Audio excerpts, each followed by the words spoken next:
Hi friends, ఈ కథ మీకోసంలో ఈరోజు మనం చూడబోయే కథ రాంగ్ నెంబర్. హైదరాబాద్ మహానగరంలో ఒక కాలనీ ఉంది. అందులో సావిత్రమ్మ సత్యనారాయణ గారు వాళ్ళ కొడుకుతో కలిసి ఉండేవారు. వాళ్ళకు ఒక చిన్న చిచ్చర పెడుగు మనవడు ఉన్నాడు. వాడి పేరు భువన్. వాడిని ముద్దుగా బంటి అని పిలుస్తారు. ప్రస్తుత కాలంలో నానమ్మ తాతయ్యలకి టెక్నాలజీ ఎట్లా వాడాలో చెప్పే గురువు బంటినే. ఏదన్నా డౌట్ వస్తే వాడినే అడిగేది నానమ్మ. సావిత్రమ్మకి ఫోన్లు వాడడం, ఫేస్బుక్లు ఇట్లాంటివి తెలియవు. ఫోన్ వస్తే ఎత్తి మాట్లాడటం, ఎవరికన్నా ఫోన్ చేయడం అంతే తెలుసు ఆవిడికి. సాయంత్రం పూట ఆ కాలనీలోని పార్క్కి బంటిని తీసుకుని నానమ్మ తాతయ్య వెళ్ళేవారు. అట్లా వెళ్ళినప్పుడు కొంతమంది పిల్లల నానమ్మలు అమ్మమ్మలు పరిచయం అయ్యి వారంతా ఫ్రెండ్స్గా అయ్యారు. రోజు అక్కడ వారంతా కబుర్లతో కాలక్షేపం చేసేవారు. అందరిలోనూ సావిత్రమ్మ పెద్ద ఆవిడ. ఒకరోజు ఆవిడికి ఒక మంచి ఆలోచన వచ్చి అందరికీ ఇట్లా చెప్పింది. ఉదయం పనయ్యాక అందరం ఖాళీనే కదా, మీరు మా ఇంటికి రండి, భగవద్గీత రామాయణం లాంటివి పారాయణం చేసుకుందాం, మనసుకి ప్రశాంతంగా ఉంటుంది అని అంది. అందులో ఉన్న ఒకరు, తప్పకుండా ఈ ఆలోచన చాలా బాగుంది, కానీ కష్టపడి అందరూ మీ ఇంటికి రావడం ఎందుకండి? మా మనవరాలు జూమ్, గూగుల్ మీటింగులు ఏవో చేసి వాళ్ళ ఫ్రెండ్స్తో మాట్లాడుతుంది. ఒక్కసారిగా చాలామంది కనిపిస్తారు. అదైతే ఎక్కడి వాళ్ళం అక్కడే వాళ్ళ ఇళ్లల్లో ఉండి మీరు చెప్పేది వినొచ్చు కదా అంది.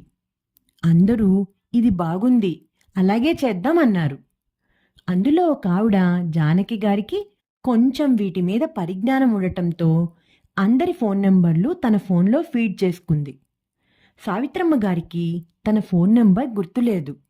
ఆవిడకి భర్త నెంబర్, కొడుకు నెంబర్లు గుర్తు. అందుకని అక్కడే ఆడుకుంటున్న మనవడు బంటూని పిలిచి, నా నెంబర్ నీకు గుర్తే కదరా బంటూ, అమ్మమ్మ ఫోన్లో ఫీడ్ చేయరా అని అడిగింది. వాడు, అబ్బా ఇప్పుడా, ఆట మధ్యలోనా అని విసుక్కుంటూ జానకి గారి ఫోన్లో నెంబర్ ఫీడ్ చేసి హడావిడిగా వాడి ఆటల్లోకి వెళ్ళిపోయాడు. అందరూ మీటింగ్ని సోమవారం నుండి మొదలు పెడదాం అనుకున్నారు. సరేనని ఎవరి ఇళ్లకి వాళ్ళు వెళ్ళిపోయారు. సోమవారం రానే వచ్చింది. మధ్యలో వరుస సెలవుల కారణంగా ఎవరూ ఎవ్వరినీ కలుసుకోలేదు.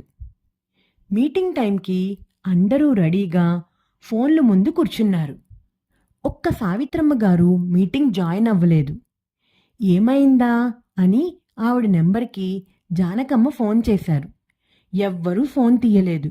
2-3 సార్లు చేసినా ఎవ్వరూ తీయలేదు.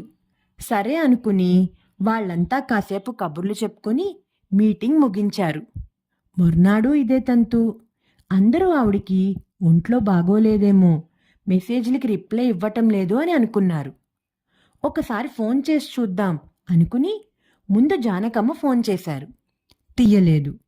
తరువాత వేరే వాళ్ళు తమ నెంబర్ నుండి చేస్తామని చెప్పి చేశారు. కాసేపటికి ఫోన్ ఎత్తారు. ఫోన్ తీసిన అవతలి వ్యక్తి విసుగ్గా, ఎవరండి, ఊరికే ఫోన్లు మెసేజ్లు చేస్తున్నారు, ఎవరు కావాలి మీకు అని అడిగాడు.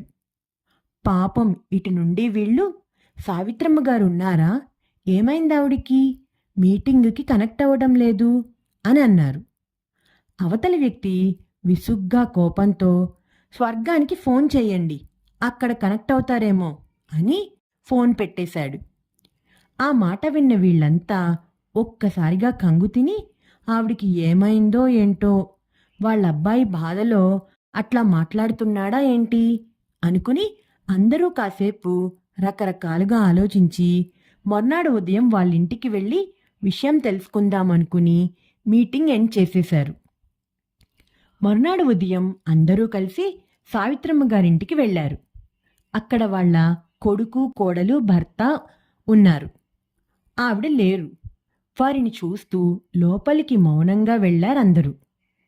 అందులో ఒక ఆవిడ సావిత్రమ్మ కోడలితో, మీ అత్తగారికి ఏమైంది అని అడిగింది. అది విన్న కోడలు ఒక్కసారి షాక్ అయ్యి, ఏమైంది, బాగానే ఉన్నారు అంది. మరి ఆవిడికి ఫోన్ చేస్తే ఎవరో ఎత్తి వింతగా మాట్లాడారు. ఆవిడ ఫోన్ తీయడం లేదు, కనబడటం లేదు అన్నారు. కోడలు వెంటనే మా ఆడపడుచు ఇంటికి వెళ్ళారు. తనకి ఒంట్లో బాగోలేదని తోడిగా ఉండటానికి మా అత్తయ్య వెళ్ళారు. ఆవిడ బాగానే ఉన్నారు అంది. ఆ గ్రూపులో ఉన్న ఒక ఆవిడికి కొంచెం నోటి దురుసు ఎక్కువ. వెంటనే సావిత్రమ్మ కొడుకు వైపు తిరిగి, బుద్ధి లేదురా అబ్బాయి, మీ అమ్మ ఏది అంటే స్వర్గానికి మీటింగ్ పెట్టుకో కనెక్ట్ అవుతుంది అంటావా? జ్ఞానం ఉండక్కర్లేదు ఇట్లా అనడానికి అని మూతి విరుచుకుంది. కొడుక్కి ఏమీ అర్థం కాక, నాకు మీరు ఫోన్ ఎప్పుడు చేశారు పెద్దమ్మా? అయినా నేనెందుకు అట్లా మాట్లాడతానని అని అన్నాడు. ఇదంతా వింటూ పేపర్ చదువుతూ అక్కడే కూర్చున్న సత్యనారాయణ, అమ్మా, విషయం నాకు అర్థమైంది. మీకు ఫోన్ నెంబర్ ఇచ్చింది మా ఆవిడేనా అని అడిగాడు. అవును, మీ బంటీనే నెంబర్ ఫీడ్ చేశాడు మా ఫోన్లో అని నెంబర్ చూపించారు. ఆయన వాళ్ళ ఫోన్ తీసుకుని ఆ నెంబర్ చూడగా ఆ నెంబర్లో 2 నెంబర్లు అటూ ఇటుగా తప్పు నెంబర్ ఫీడ్ చేసి ఉంది.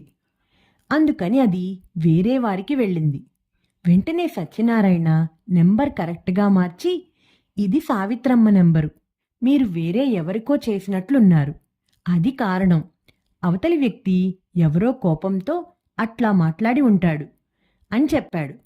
అందరూ ఒక్కసారిగా అమ్మయ్యా, ఆవిడికేమీ కాలేదు అనుకుని వెంటనే నవ్వుకున్నారు. ఒక్క రాంగ్ నెంబర్తో ఇన్ని తంటాలా అని నవ్వుకుంటూ ఎవరిళ్ళకి వాళ్ళు వెళ్ళిపోయారు.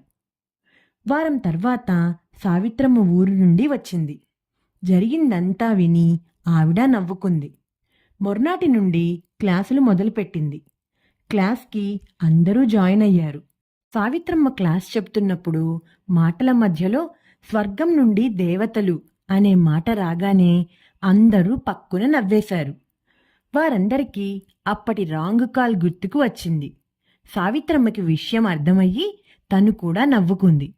ఆ క్లాస్ అంతా రాంగ్ కాల్ గురించిన సంభాషణే. అందరూ ఆ క్లాసుని నవ్వులతోనే ముగించారు. ఈ కథ మీకు నచ్చిందా పిల్లలు?